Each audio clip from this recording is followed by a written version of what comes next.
Hello students, class 3 water activity 8 আজকের বিষয়। এখানে তোমরা দেখো একটা মেঘের ছবি দেওয়া আছে।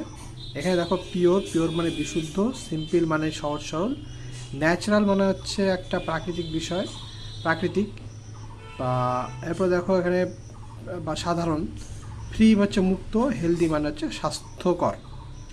তো এই যে ওয়ার্ডগুলো দেওয়া আছে, এই ওয়ার্ডগুলো দিয়ে এই অ্যাক্টিভিটি 8-এর শূন্যস্থানটা পূরণ করতে হবে।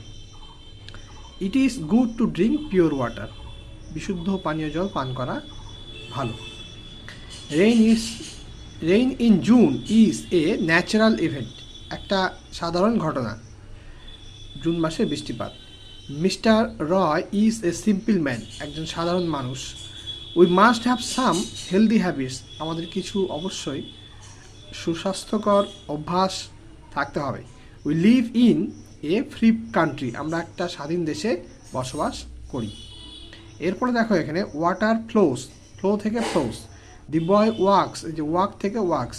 দি বার্ড সিংস, সিং থেকে এখানে sings. In the above sentences S is added to the words in brackets because the naming word is singular or one in number. এই যে নেমিং ওয়ার্ড ওয়াটার জল, এখানে সিঙ্গুলার নাম্বার অর্থাৎ এক বচন হিসেবে দেখা হচ্ছে। দি বয় ছেলেটি এক বচন বা সিঙ্গুলার নাম্বার। দি বার্ড এখানে সিঙ্গুলার নাম্বার। সেই কারণে এই যে ফ্লো ভার্বের সঙ্গে এস যুক্ত হয়েছে, ওয়াকের সঙ্গে এস যুক্ত হয়েছে, সিংয়ের সঙ্গে এস যুক্ত হয়েছে, অর্থাৎ ফ্লোস ওয়াক সিংস। এরপরে দেখো অ্যাক্টিভিটি 9, এই যে এগুলোর উপর ভিত্তি করে অ্যাক্টিভিটি 9 করতে হবে।